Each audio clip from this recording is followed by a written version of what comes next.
Good morning সবাইকে, very good morning. এই সবে স্নান করে এসেছি। আমার গলার অবস্থা কাল থেকে একটু খারাপ হয়ে গেছে। এই গরমে 4 বার স্নান, প্রতিদিন লস্যি, আইসক্রিম, ঠান্ডা জল, এগুলো যাবে কোথায় অ্যাকশন? আর যা জীবনে যাই খেয়ে নিই না কেন, ঠান্ডা জল যেদিনই আমি একটুখানি খাবো সেদিনই মানে আমার অবস্থা খারাপ হয়ে যাবে। ওই দোকানে অত কাজ করি, অত গরমে, এই এত গরমে আগুনের সামনে থাকাটা তো মানে কি করে করছে আমি মাঝে মাঝে নিজেই ভাবি। আর আমাদের মতো আরও অনেকজনই করছে, তো তাদের কষ্টটা বুঝতে পারি, মায়েদের কষ্টটা বুঝতে পারি। আমাদের তো মানে যখন ওই কবুজাজিটা বানাই না, সব থেকে বেশি কষ্ট ওটাতে হয়। তো খেতেই হয়, একটু খিদেও পাই টুকটাক। গরমে কিছু ভালোও লাগে না, লিকুইড জিনিস খেতে ইচ্ছা করে, তো ওই খাই লস্যি টস্যি। তো ওটাতে যতটা এফেক্ট না পড়ে, যতটা এফেক্ট পড়ে হচ্ছে তোমার ঠান্ডা জল। যাই হোক, সেসব কথা বাদ দিই। মুখ্য কথা সেটা হচ্ছে এতদিন ভিডিও আসেনি কেন। বলি আমার সাথে কি হয়েছিল, আমার ফোনটার সাথে কি হয়েছিল।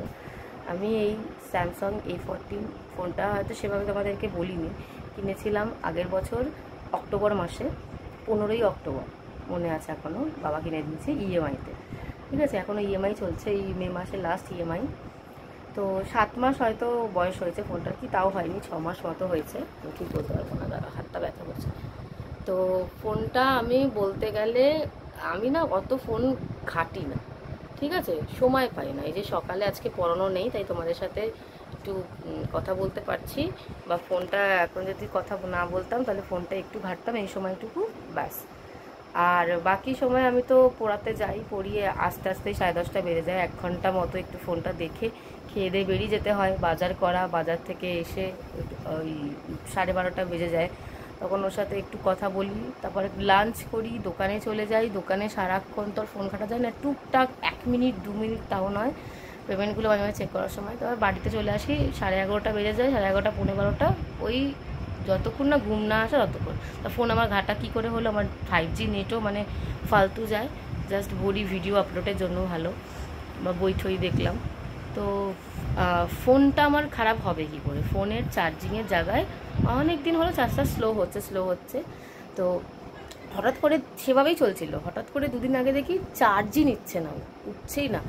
আমাদের এখানে একজন আছেন গোপাল জেঠু বলে, খুব ভালো মানুষ উনি। ওই টিভি, তারপর ওই যা রকমের ইলেকট্রনিক জিনিস উনি সারায়। তো ওনার যত রকমের ছোটো ছোটো ফোনের প্রবলেম হলে ওনার কাছে নিয়ে যাই, উনি ঠিক করে দেন। আর নাহলে তো ফোনের দোকান আছে, তো ওনার কাছে নিয়ে যেতে উনি একটা চার্জারের কর্ড দেন। আমার স্যামসংয়ের থেকেও একটা কর্ড আমি খোসলা থেকে কিনেছিলাম, কর্ড দিয়েছিল। এবার ওই কর্ডটারই পার্টিকুলার দাম 900 টাকা যদি আমি কিনতাম বাইরে থেকে। আর অ্যাডাপ্টার দেয়নি, অ্যাডাপ্টারটা কিনতে হবে 1400 টাকা দাম। তো শোনো আগে বলি, তো এই কর্ডটা দিয়ে চার্জ দিই মোটামুটি কোনো রকমে সেদিনটা 93 করে আমি দিয়ে দিয়েছি, কারণ আমিও বেরাবো আর তারও জিনিস লাগবে, দিয়ে দিয়েছি আমি কোনো রকম করে। দিয়ে ওই চার্জটা দিয়ে আমি সোমবার দিনের ঘটনাটা তোমাদের বলছি, চার্জটা দিয়ে আমি ফোনটাকে নিয়ে একটু কাজ চালাই, ঠিক আছে। পরের দিন তো এবার চার্জ শেষ হয়ে যাওয়ার পালা, পরের দিনে আমার সার্ভিস সেন্টারটা চলে গেলে হতো। পরের দিন আমার সোমবার সেদিন ছুটি ছিল, আর মঙ্গলবার দিনকে আমার দোকান। এবার সেদিন আমি কোনো রকম ওই কম চার্জ দিয়ে, চার্জ উঠবে কম চার্জ দিয়ে আমি চালালাম। আর একজনের কাছ থেকে আমি কবারই বা চাইতে যাবো? ওই মঙ্গলবার দিনকে তো চার্জ, মানে সোমবার তো চার্জ নিল, মঙ্গলবার থেকে চার্জই নিচ্ছে না চার্জার। আর চার্জ না থাকলে চার্জ যেন হু হু করে একদম শেষ হয়ে যাচ্ছে। বুধবার দিনকে গেলাম আমি সার্ভিস, আমার বললো সার্ভিস সেন্টারে যাও, তোমার কী হয়েছে, এখনও গ্যারান্টি আছে, ইএমআইয়ের মধ্যে হয়ে যায়, ইএমআই বলি, তোমার গ্যারান্টি পিরিয়ডের মধ্যে হয়ে যাবে। গেলাম সেই সল্টলেকের বিডি ব্লকে, ওই বিদ্যাসাগর ভবনের কাছে। বন্ধু অ্যাড্রেস বলে দিল, আমি দেখে গেলাম, তাড়াতাড়ি কাজ হয়ে যায়। সেন্টারটাতেও যাওয়া যায়, কিন্তু সেন্টারটাতে অনেকক্ষণ বসে থাকতে হয়, আমার তো সেদিন দোকানও খোলা। তো গিয়ে ওরা বলে আমার চার্জারের যে পিনটা সেটা গেছে পুড়ে, লিকুইড হয়ে পড়ে গেছিলো। এবার লিকুইড বলতে বলছে জল ঢুকে গেছিলো আর কি, লিকুইড বলতে দুধ ফুটতে পারে না, জল ঢুকে গেছে। তো জলটা ঢুকবে কি করে, ফোনটা তো আমি ঘাটিয়ে না, আমি বুঝতেই পারছি না যে কীভাবে জলটা ঢুকলো। আমি না হতাশ, যখন আমাকে বললো ওই পিনটা চেঞ্জ করতে ওয়ারেন্টি পিরিয়ডের মধ্যে হবে না, 1400 টাকা লাগবে।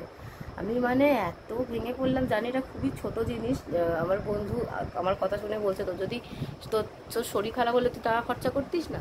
অ্যাকচুয়ালি কী হয়, দোকানে কাজ করলেও না দুটো ডেট থাকে মাইনে সিস্টেমে, তো মাইনে তখনও পাইনি, মাইনে পেতে এখনও অনেকটা দেরি। এবার হাতে অতগুলো টাকাও নেই, 1400 টাকা মানে অনেকটা টাকা, হাতে অতগুলো টাকাও নেই। আমি গেছি শুনবে সার্ভিস সেন্টারে, আমি জানি হয়ে যাবে ফ্রিতে, আমি গেছি 80টা টাকা নিয়ে যাবো আসবা, যদি রাস্তায় খুব ইমার্জেন্সি হয় 80 টাকা নিয়ে আমি গেছি। মানে আমার কাছে মানে অত টাকাও ছিল না। এবার 1400 টাকা আমি যে কী করবো, মাথায় হাত, আমার তো ওখানেই কান্না পেয়ে গেছে। মানে এই ছোট্ট বিষয়, আমি জানি না সার্ভিস সেন্টারে আগে কখনো কোনো দিন কেউ কেঁদেছি কি না, আমি প্রথম কেঁদেছি। এত কাঁদছি এত কাঁদছি, এবার কেন জানি না কান্না পাচ্ছে, একটাই কথা ভেবে, টাকাটা খরচা হবে সেটা ভেবে নয়, আমি ভাবছি যে বাবা ইএমআইটা এখনও দিচ্ছে। আর এই মানে কোনো দিন এরকম হয়নি যে ফোন 7 মাস হয়েছে আর আমার ফোনটা এরকম খারাপ হয়ে গেছে। আমি তো খুব কাঁদছি নিজেকে, মানে এত দোষী মনে হচ্ছিলো, গিল্টি ফিল করছি, কি বলবো। এখন তো এরকমভাবে বলছি তোমাদেরকে, তখন মানে যে যা কিছু বলছে আমার কান্না পাচ্ছে, খুব কেঁদেছি যে আমি শুধু ভাবছি ফোনটা আমি খারাপ করবো না, বাবাকে আমি কি বলবো, যে এখনও ইএমআই চলছে, এখনও আমি ফোনটা খারাপ করে দিলাম, 1400 টাকা খরচা করে এলাম, যে একটা কিছু টিকাতে পারে না। যাই হোক, সে আমার কাছে তো টাকা নেই, কি করব, আমার ওই বান্ধবীর কাছে চাইলাম, ফোন নাম্বার একটা নিয়ে নিয়েছিলাম ওদেরই সার্ভিস সেন্টারে করে, ফোন নাম্বার নিয়ে ফোন করে আমি ওকে বললাম তুই দে, আমি মাইনে পেয়ে তোকে দিয়ে দেবো। ও শুধু ওই সময় ওর নাম্বারে, মানে সব কিছু করার আগে ওই নাম্বারে আমাকে পাঠিয়ে দিল, বলে কাজটা হলো। কোনো 1400 টাকা আমার এই মাসে, মানে যে এই সময়টা যে কী খারাপ যাচ্ছে, যে কী বলবো। ফোনটা তো গেল, যাই হোক, যেটা হওয়ার থাকে তো হবেই। ফোনটা গেল, কিছুদিন আগে আমার আঙুলটা পুড়ে গেল, তার মানে এইগুলো 2-3 দিন আগের কথা বলছি, আঙুলটা পুড়ে গেল। আঙুল পুড়ে যাওয়ার 2 দিনের মাথায় আমার আঙুলের ডগাটা এতটা মতো কেটে গেল। তারপর টুকটাক কোথায় একটা গেলাম, ফাটকা একদম, মানে 60 টাকা বেরিয়ে গেল এরকম। তারপর বাবা রিচার্জ করলো, ভুল রিচার্জ করলো, সেখানে একটা ফালতু টাকা বেরিয়ে গেল ফোনের পেছনে। তারপর তো ফোনটা তো মারাত্মক 1400 টাকা গেল। মানে তারপর টিভি রিমোটটা ভেঙে গেছে হঠাৎ করে। এগুলো সব হঠাৎ হচ্ছে, কী করবো বুঝতে পারছি না কেন এরকম হচ্ছে। আর একেই তো গরম, মাত্রা ছাড়া গরম, 2 নম্বর এগুলো হচ্ছে না, সারাক্ষণ মাথার মধ্যে চলছে, বাজে চিন্তা আসছে ভুলভাল, মানে এই জন্য ভিডিও শ্যুট করা হয় না। সেদিন আমি এত কেঁদেছি বলার মতো নয়, প্রচুর কেঁদেছি।